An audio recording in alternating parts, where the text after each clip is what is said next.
ওর জীবনটা কিন্তু অনেকটা রিস্ক হতে চলছে। কারণ কেন বলছি, ও নিজের মুখে আজকে বলল যে আমি কোথায় যাচ্ছি ঘুরতে, কোন জায়গায় যাচ্ছি সেগুলা কথা তোমাদের কাছে আমি বলতে পারছি না।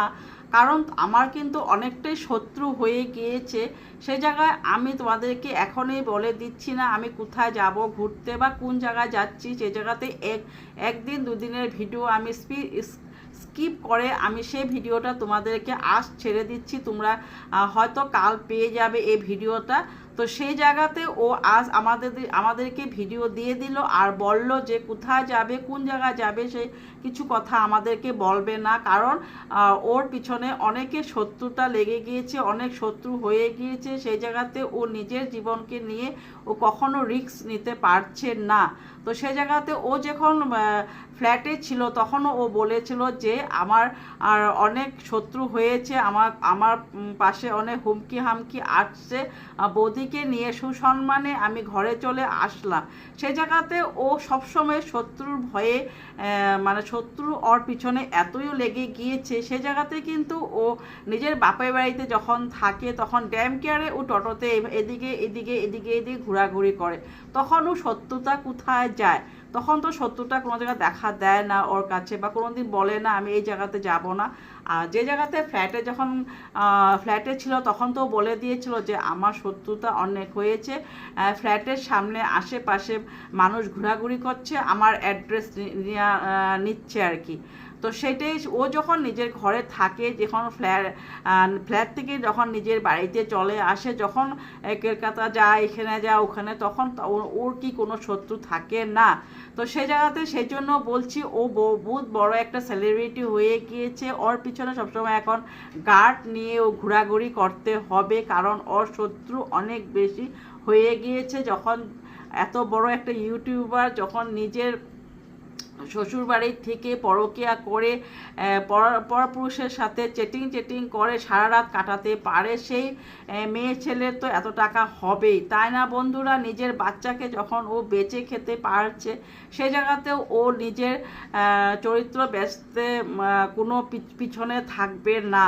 তো যেহেতু যাই হোক, তোমাদেরকে আমি নেক্সট কথাতে আসছি। ও যে বলল যে ও যা যা কথা বলে বা যেগুলো কথা বলে, আমরা কিন্তু সবসময়, আমরা বলতে আমি ভাবি ও এভাবে এত বড় বড় কথাগুলো কিভাবে বলে। তো এখন আমরা সঙ্গীতা দিদিভাইয়ের রেকর্ডিংয়ের সব কথা ফাঁস হয়ে গিয়েছে। ওর পিছনে কে আছে বা ওর পিছনে কে ওকে হেল্প করছে, সে জায়গাতে কিন্তু আমি আগে যখন রুমালি কথা বলছি, নিজের ননদ রুমালির কথা বলছি, রুমালি যখন জকস্টকের মধ্যে কথা বলা হয়েছিল নিজের মাকে নিয়ে, ওর মাকে নিয়ে যেভাবে ও কথাগুলো বলেছিল, তখনই আমি ভেবে গিয়েছিলাম যে ও প্রাকৃতিক মেয়ে ছেলে কি, নিজের মার কথা যদি এইভাবে এত বড় একটা প্ল্যাটফর্মে বলতে পারে, সেই জায়গাতে ও কি মেয়ে লোক হবে। তখন থেকে কিন্তু আমি ওর ভিডিও দেখা বন্ধ করে দিয়েছি।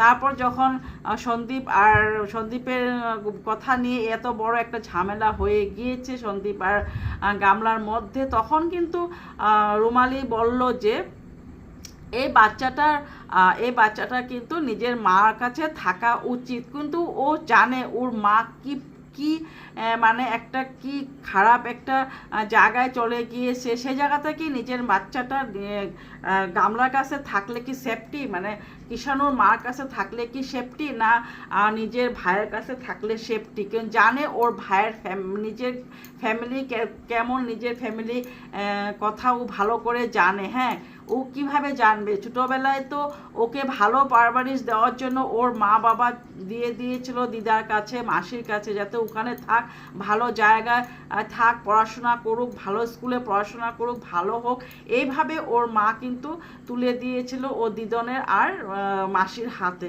তো সেই জায়গায় কিন্তু ও নিজের মার যেই ভালো একটা পরিবেশ দেওয়া যে সন্দীপকে দিয়েছে, সেই পরিবেশটা ও পায়নি। ও পেয়েছে মাসি আর দিদনের কাছে ও হিংসা ঢুকানোর একটা পরিবেশ পেয়েছে। যে বলে না, সবসময় যদি খারাপ মানুষকে বলা হয়, তো সেই জায়গাতে ও নিজেও খারাপ হয়ে যায়। ও বারবার ওর ওর যাকে মা মানে ডাকতো দিদনকে, ও দিদন আর মাসি বারবার মাকে নিয়ে মানে একটা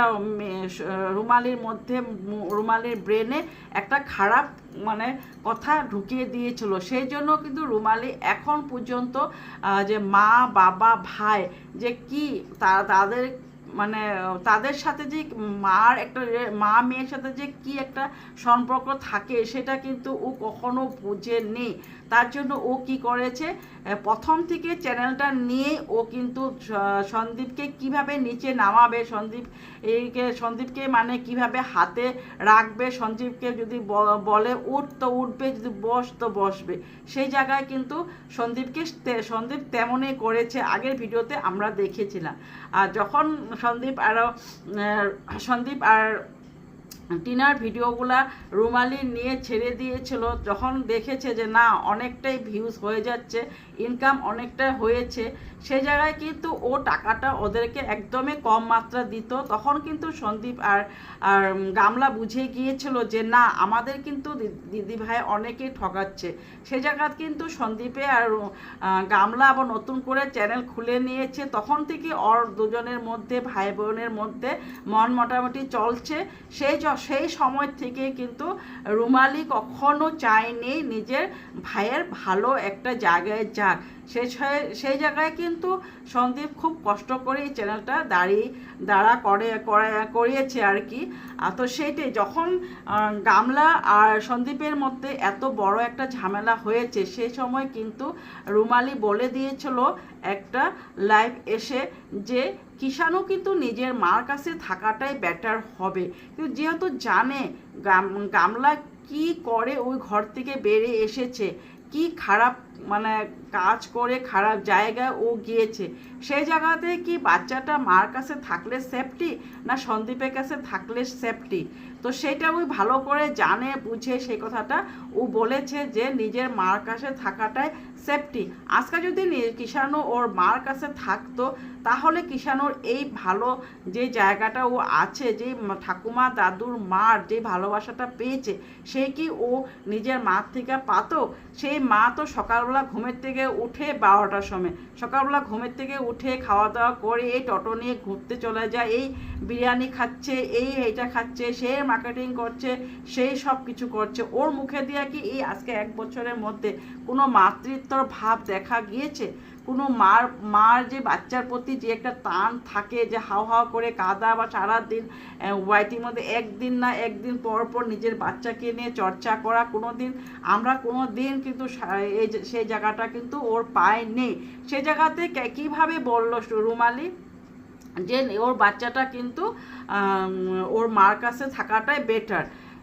তো সেইটাই আমি বলছি, তোমার মতন না, তুমি যেরকম নিজের বাচ্চাকে এইভাবে কেয়ার করে সুন্দর করে এত বড় করেছো একা হাতে, সে জায়গাটা কি পারবে গামলা নিজের বাচ্চাকে এইভাবে পারভারিশ করতে, এইভাবে বড় করতে? তো সেটাই বন্ধুরা, গামলা কিন্তু এই এত বড় একটা মানে পিছনে হেল্পার ছিল, তার জন্য কিন্তু ও এইভাবে ড্যামকারে কথা বলে যাচ্ছিল। আর একটা কথা বলছি, ওরা কোথায় যাচ্ছে ঘুরতে, সেই জায়গাতে কি আদেও দাদা বৌদি গিয়েছে না? বৌদিকে তো আমি বাপের বাড়ি থেকে আসাও দেখলাম না, বৌদিকে কিন্তু আমি পেকিং করাও দেখলাম না, দাদাকেও পেকিং করা দেখলাম না। আমি তোমাদেরকে আগেও বলেছি দাদা বৌদি যাবে না, বৌদিকে আগে রেখে এসেছে বাপের বাড়িতে, দাদা থাকবে ঘর পাহারাদার, ঘরে পাহারাদারের জন্য দাদাকে রাখা হচ্ছে। আর ওদের মা আর ওদের মা মানে গামলার মা যাচ্ছে, বাবার কথা আমি জানি না, বাবা যদি যেত তাহলে বাবাও কিন্তু পেকিং করা দেখানো হতো, বাবার পেকিং করে আমি কোনো কিছু দেখি নাই। তো যাচ্ছে ও আরও ওদের মা, গামলা আর গামলার মা, আর সাথে কে যাচ্ছে তোমরা সবাই জানবে ভিডিওতে, ছোটো কিছু একটা আমরা ক্লিপ পেয়ে যাব। আর কোথায় যাচ্ছে ভিডিওটা দেখলে আমরা পেয়ে যাব, কালকা হয়তো ভিডিওটা ছেড়ে দিতে পারে কোথায় যাচ্ছে কোন জায়গায় যাচ্ছে। তো আমার এখন ভিডিওটি দেখে মনে হচ্ছে ওরা হয়তো রুমালিদের বাড়িতে যাচ্ছে। আমার যতটুকু মানে একটা মানে ডাউট, আমার পুরো ডাউট হচ্ছে ওরা রুমালিদির বাড়িতে যাচ্ছে। রুমালিদির বাড়িতে গিয়ে ওরা হয়তো ক্যামেরা করবে না, হয়তো এত রুম আছে রুমালিদির বাড়িতে, হয়তো এক জায়গায় কোনো জায়গায় দেখাবে আর বলবে যে আমরা হোটেলে আছি, ওখান থেকে ঘোরাঘুরি করবে। আচ্ছা যাই হোক, সেগুলা কথা পরের, ওর ভিডিওটা দেখলেই বুঝে যাব। তো সেটাই বন্ধুরা, চলো আজকের জন্য এখানে, সবাই ভালো থাকো, সুস্থ থাকো, গুড নাইট, বাই বাই।